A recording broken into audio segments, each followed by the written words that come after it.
Welcome to the Blacksmith Chronicles podcast, the official podcast of Ryan Johnson Ministries. This podcast was created for the purpose of equipping others for the advancement of the kingdom of God. We hope that you enjoy this episode and encourage you to subscribe to the Blacksmith Chronicles today. For more information about Ryan Johnson Ministries, please visit www.ryanjohnson.us or email us directly at info@ryanjohnson.us. Hey, welcome to this week's episode of the Blacksmith Chronicles. This week, I want to kind of share some thoughts, share some scripture, share some ideas and personal stories that got me to thinking based off of a recent post from a good friend of mine. That posted on social media, what is success, or what is the definition of success? And I really sat back and I thought about that for a while. What is success? What is the definition? How would I define success? For many individuals, I believe that, it's the fulfillment of the American dream. It's the idea of the nice home, the luxury car, the spouse, the kids, the job, the security of benefits in life, finances, no worry, all those things would be a definition of success, and rightfully so. I believe that when we look at anyone that has a nice job, a nice home, a nice vehicle, the picture-perfect family, finances in the bank account, all those things we would easily define as success. Whereas if we would look at someone that did not have those luxuries or those accomplishments in life, we would easily be quick to say that it's not a life of success. However, that individual may view themselves to be very successful. They may not have the nicest home, the largest home, the nicest vehicle, or the most money in their account, but they have a relationship with the Lord. They have a loving spouse. They have loving children. They have a family that they adore, or a job that they enjoy going to. So success, in a lot of ways, is defined in a multitude of different areas. And I believe that we have to be willing to also acknowledge how the world defines success versus how the Bible would define success. The world, for all intents and purposes, would look at the most well-accomplished individual, whether that would be through education or entertaining, the arts, whether that would be musically, whatever the case may be. The world would have a definition of success, whereas the Bible would have a definition of success. Loving the Lord God above all things, having a relationship with Christ as Savior, having that spouse and those family that love you as you love them, honoring your mother and father. There's all these things, but what happens in the church culture is we sometimes try to intermingle the definition of worldly success and put a biblical spin on it. We love to talk about the terminology favor, the favor of God, and everybody's after the favor of God. It's interesting. And I'm not discrediting favor. Don't misunderstand what I'm saying when I say this, but it's interesting how everyone wants to talk about the favor of God, but not many are talking about the obedience. I mean, truthfully, if you want the favor of God, you got to be obedient to his word. Disobedience will never produce favor. Yet favor sells. Favor gets retweets and shares and likes, and you're God's favorite quotes and stuff and everything. Everyone is going to talk about the favor of God. Very few people are willing to talk about the obedience to God. Nevertheless, it got me to thinking, how would I define success? Right now, the recording this podcast, I'm 42 years old. And by definition, an overwhelming majority of my life could not be articulated as success. It could not be defined as a successful life. I have not owned a home since 2011. In 2011, the beginning of the part of the year, other than a mortgage, I was debt free. Life happened, lost everything that I had, and immediately went into the debt. Had good credit and have had crappy credit ever since. Since 2013, my family and I have relocated 7 times. And we're going to relocate again. Since 2013, I have taken 3 different positions on staff and on staff at a ministry. And here we are 7 years later, and we're having to relocate again. For all intents and purposes, my life in the eyes of man, or in the understanding of how we would define success, I've been a failure, a huge failure. I drive a 6-year-old vehicle that has nearly 250,000 miles on it. My wife drives a lease vehicle that we had to have a co-signer just to be able to get the lease. Had to have someone help make that possible. I couldn't walk into a bank right now and get a loan to buy my spouse a house if I wanted to. Being in ministry, it's extremely difficult to show consistent income.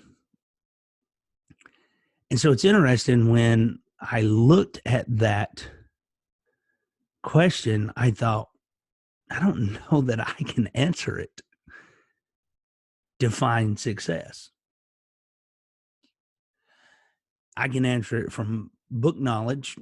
I can answer it by looking at other people's life. But for me personally, I have no evidence of it. I have a podcast. I have a YouTube channel. I have a website, a Facebook, a Twitter. I have been on a couple of shows that has went on some television programs. I have self-published 1 book, published another book through Destiny Image Publishers. But overall, in the realm of how success would typically be defined, I have nothing to show for it. I don't pastor a congregation. I haven't pastored a church in over 20 years. The last 11 years of my life that I have technically been in full-time ministry have been pretty wild.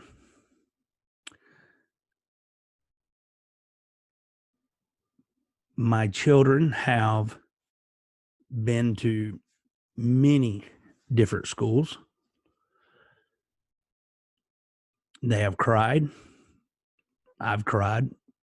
My wife has cried. And the reality is, I cannot be the definition of success by the standards of the world. And truthfully, by the standards of a lot of people in ministry. There's a lot of people in ministry that would never view me as a success because I don't have the Gucci belt. I don't have Air Jordans. I don't have the top of the line suit or the shirt or the blue jeans. I don't take pictures of my shoes before I get on the airplane. I don't have the hippest look or style or fashion, however you want to label it. So there'd be a lot in ministry that wouldn't even deem me successful. And again, I thought about the question, what is success? How would I define success? And then I thought about that to a point to where I realized that my definition of success is getting back up. Success is getting back up. The ability to be knocked down, but get back up. The ability to recognize that life ain't fair. People will lie to you. People will manipulate. People will deceive. People will disappoint you. People will sometimes fail to come through.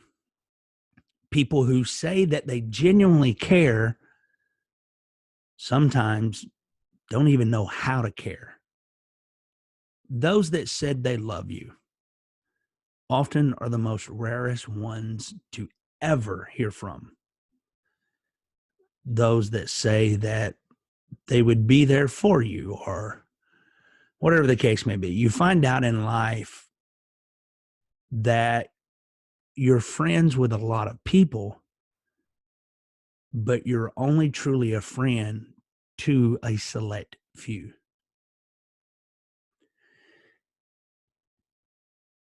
Whenever my life has faced its hardships, its challenges, its obstacles, whenever I've gotten knocked down, there's always been people that are extremely close to me that has been an encouragement. One, naturally, my wife of over 23 years has always been a constant support. My parents, they've always opened up their home and their love. My dad has always been a rock. Even in the simplest of ways,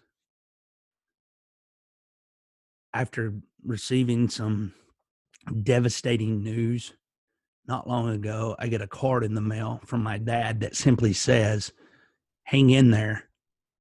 I love you." That's it. But it was enough because it was from my dad. And it spoke volumes to me. It reminded me that success really is about getting back up. the ability not to remain down or surrender, to give in, to give up. Whenever those hard times come, I have often went back to the life of Joseph. I have had those moments in life in which a lot of you that are listening right now may have had those moments where it feels like your world is falling apart. Everyone is looking for an answer, but you can't make anything happen. You can't even give an answer. I often go back and I look at the life of Joseph because I think of how this young man had these unreal dreams about his life. And in these dreams, there is eagerness, there is expectation, and there's a little bit of immaturity on his side that he shares the dreams with his brothers and his parents. And when we read the scripture, we understand that the dreams did not go over so well. The brothers were already jealous of the brother because he was the father's favorite. But even in being the father's favorite, the father didn't take too kindly to the idea of what the dreams were representing. So we know this story. If you're familiar with the story in the scripture, Joseph is beaten by his brothers, thrown into a pit, eventually placed into slavery, and the brothers explained to his dad, he's gone.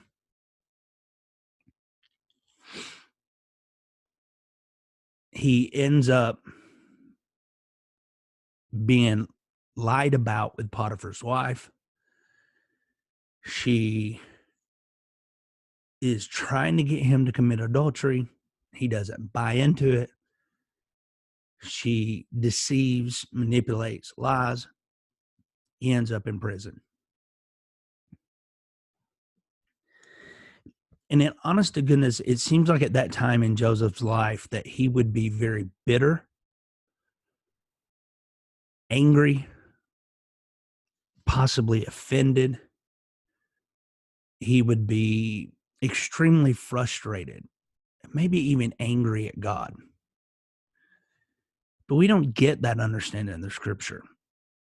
Matter of fact, the only thing we really get about Joseph's life is that he was constant in his faith. He was consistent in worshiping God. But I just can't imagine being in prison because someone lied about you when you were trying to do the right thing. And then while there, you have the cupbearer and you have these dreams with the cupbearer and the baker, and they are in prison, and Joseph gives these dreams their interpretation. He asks for them to remember Joseph when they see Pharaoh. And I come to a verse in Genesis 40, in verse 23. This one thing says this: yet the chief cupbearer did not remember Joseph, but forgot him.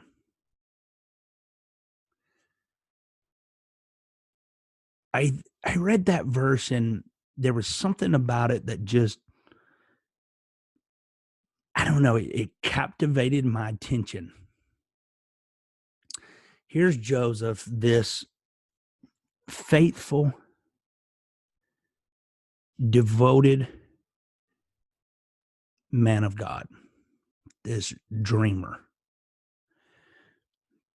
who, honestly, at this point in his life, should have these levels of success, but he's sitting in prison.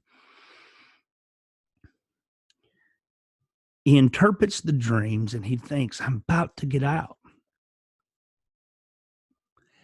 And in the process of thinking that he's about to get out, you got to keep in mind, he's there because his brothers turned against him. Then he's there because of manipulation, deceit, lies. And then the Bible begins in Genesis 41, verse 1. It says, now it happened at the end of 2 full years that Pharaoh had a dream. And behold, he was standing by the Nile. In verse 23 of Genesis 40, it said the chief cupbearer did not remember Joseph, but forgot him. 2 years passed by. Joseph potentially sitting in prison thinking, I've done my part. I've given these interpretations of the dreams, and this is going to be the fulfillment, and I get out of prison. Possibly excited the first day. Still excited the second. Maybe the third, the fourth. What was running through his mind the first week, the first month, and eventually the first year to the second year. Joseph has lived a life of faith. And what we understand about the life of Joseph is that beyond him being faithful to God, that resulted in him doing the right thing. In the midst of doing the right thing, it appears that he is being punished.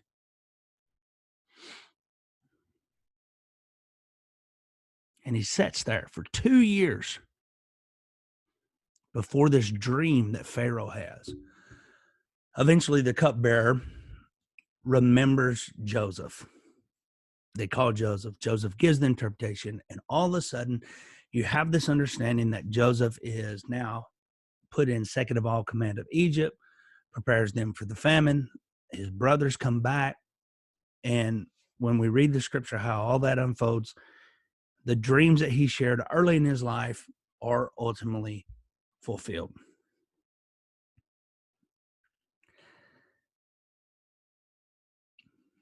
Here's the thing. While Joseph is in prison, no one would have defined him as a success. Not even the modern Christian or the modern minister. We would never look at his life and say, this man is successful. We would only look at him to be a success at the moment that he's the second in all of command of Egypt. Because honestly, for many of us, success is a position. It's a status. I said in first class, you said in coach. That's the mentality. I can get front row seats. You can get balcony seats. I live in a fancy home. You live in a dwelling. That's the definition of success in a lot of people's concept. It's interesting when we look at it, though, we would never, ever see this as something that we would say in our heart, because we would say, when I say our heart, I'm saying the things that we say to sound caring. Because hindsight is 2020. We would look at Joseph and go, oh, he was always a success. Because we know the story of Joseph. But in the midst of it, we would not view him to be a success.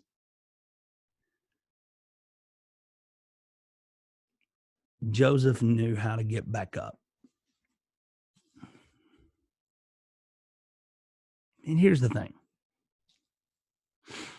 That verse, he did not remember him, but he forgot him. That really stays with me because for so many of us, in order to have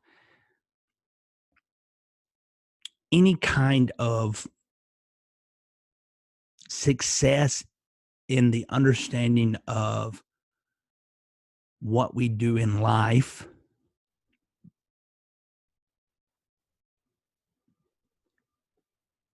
we have to depend on men to a certain degree. Now, let me say it this way.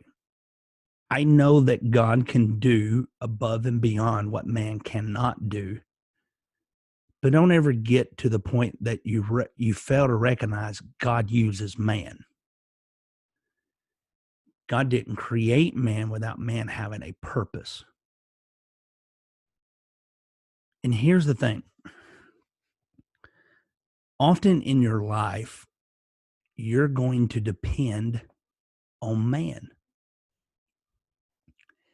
And man will sometimes let you down. Man will disappoint you. Man will sometimes deny you. And at times it will feel like man has forgotten you.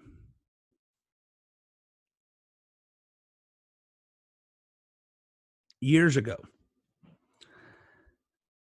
someone I was extremely close to, we would say things like, hey, I'm there for you. I'm always going to be there for you. Love you, bro. Say all these things. And I had an individual that done some very unethical things, specifically geared at me, but it affected me and my family. A lot of it was manipulation. A lot of it was deception. A lot of it was lies. And this person that was, my brother in Christ, when it all came out, what was happening, to begin with, this person was like, yeah, man, I'm with you. I love you. I care about you, blah, blah, blah. But as time would go on, they would disconnect with me and become very close to the one who did all the manipulation, the deception, the lies, the unethical things. Now, here's where the super spiritual is going to say, Ryan, it sounds like you're carrying a spirit of offense. Let me say, when that person did those things and we knew for sure what had happened, we had all the evidence, I immediately forgave that person. Matter of fact, I went through deliverance and forgiveness to make sure that I would not harbor things against this individual. What is sad, though, that individual never repented, to my knowledge at the time of this recording, and unfortunately has done what they done to me, has done it to 3 other individuals since then.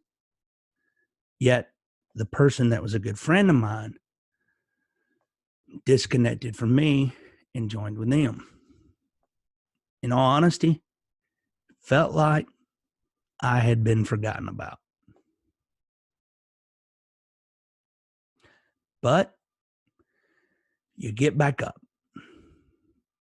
and you keep going. And then life throws you another curveball, knocks you down. A lot of lies are spread. a lot of deception, a lot of manipulation. But you get back up and you keep going. I've been serving the Lord for over 22 years. Other than my relationship with the Lord, the people that I've led to Christ, my wife, my children, and a few things here and there,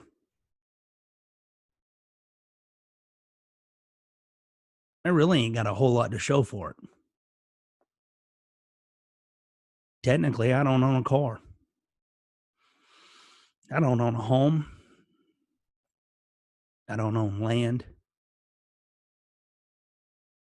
Don't have a ton of money in the bank account. Can't buy a home. Can't buy a car.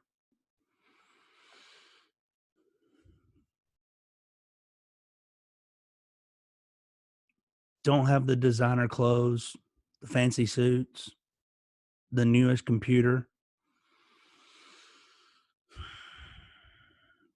Don't have a boat.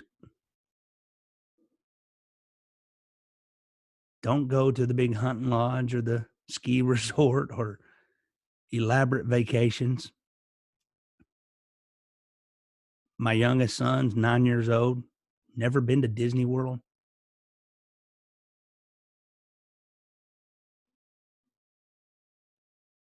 There are so many things in life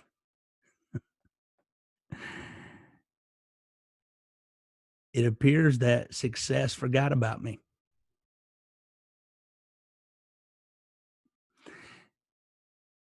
It appears that the world failed to remember me.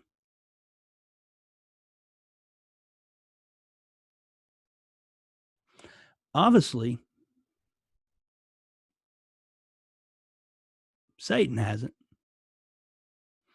But that might be because the one thing I really admire Joseph for is his consistency in faith. And it's the one thing that I have tried to model my life after, to be consistent in my faith. Leonard Ravenhill once said that his goal in life was to wake up every day and be on hell's top 10 list. That when he woke up, all of hell said, "Oh, hell, Leonard's awake."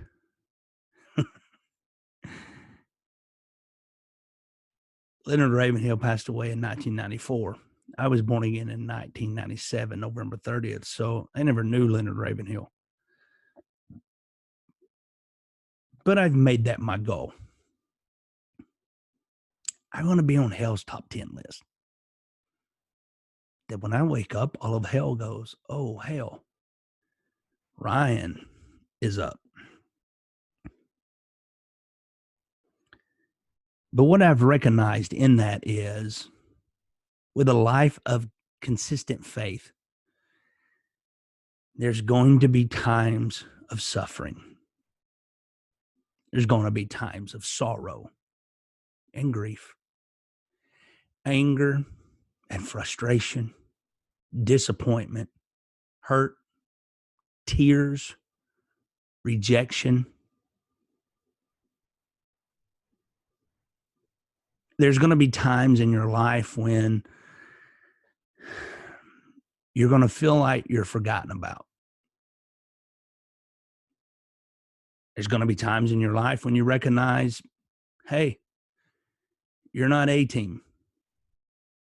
You're on the B team. There's going to be times in your life that people will promise you this and quickly remove that. There will be people that will be kind to your face and talk about you behind closed doors. There will be those that will say things to make it appear to be something that it is not. But they're not doing it in order to save your face, they're doing it in order to make themselves feel better and to make others have better opinions about them. I cannot help that man will disappoint you. I can't help the reality that man will lie, manipulate, frustrate you, hurt your feelings. I can't help those things. I can't help that there's things that we depend upon on man. Joseph sitting in prison needed the cupbearer to remember him. 2 years passed by. There are moments like that in our life. But what really unnerves me is in that season, no one would have looked at Joseph and said, "You are a success."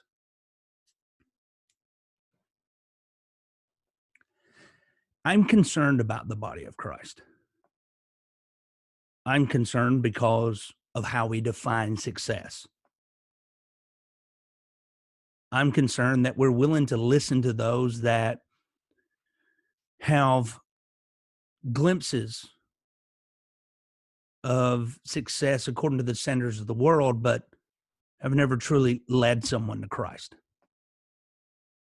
or cast out a demon or laid hands on someone and seen them healed by the power of the Father, the Son, and Holy Spirit.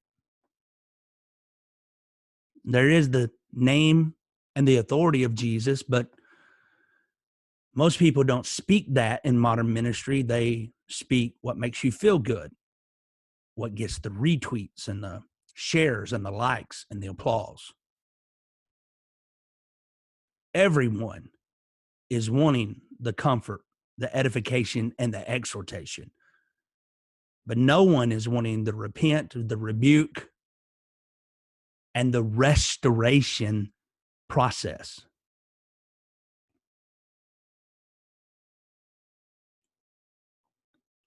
No one wants to be in a prison.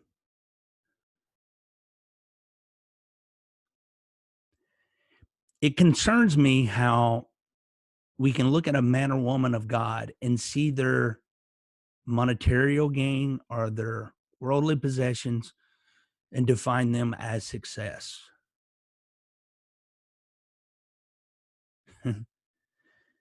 And yet there are people all over the world who we will never know their name because they're not on social media.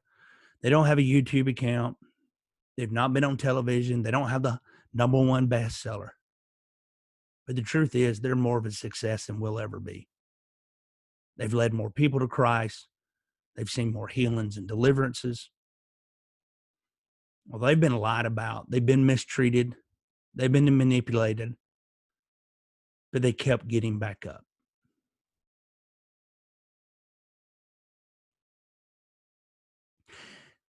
I honestly don't know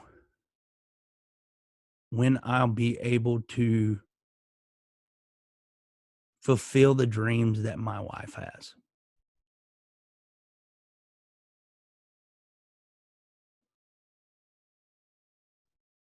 My greatest fear is I'll never make it happen for her.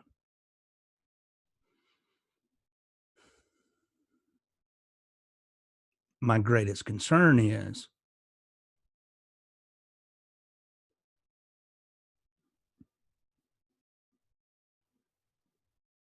one day,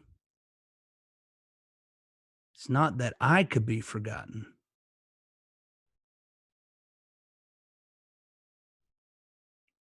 but I could fail to remember to get back up.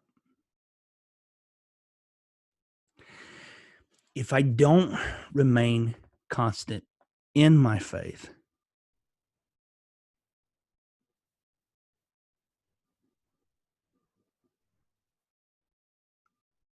am I truly successful?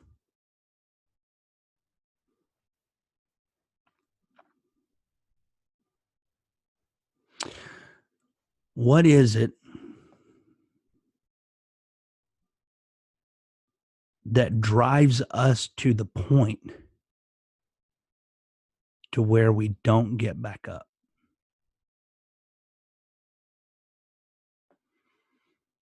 We all have our breaking point. But the reality is, man may fail to remember you.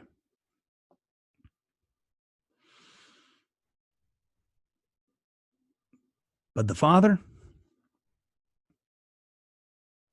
never fails. He never fails to remember.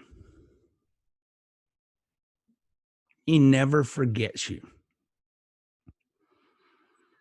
He never forgets the promises, the dreams, the visions, the declarations.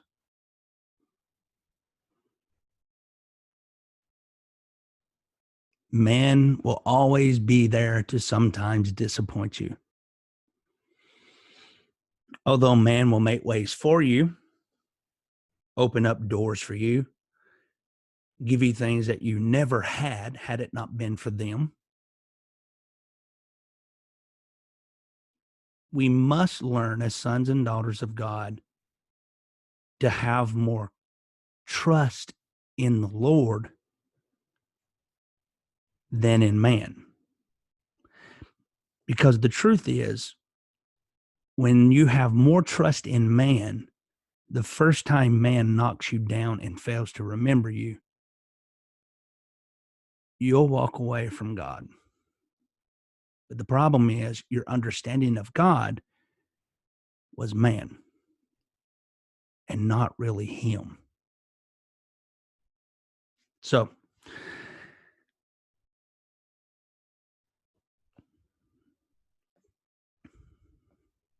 what is success? How would you define it? Maybe totally different than how I would. And maybe after hearing this, you're probably saying, man, you're just giving yourself one heck of a pep talk. Maybe so.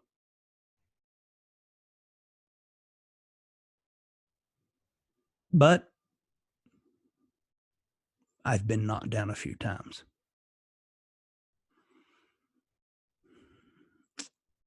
And I keep getting back up.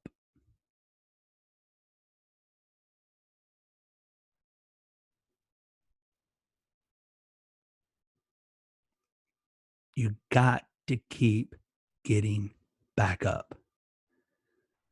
Step up. Get past the pain, get past the hurt, get past the offense. Take it to the Father and get back up. We love you. We bless you. And we appreciate you for listening and subscribing. Until next week, be blessed in the name of Jesus.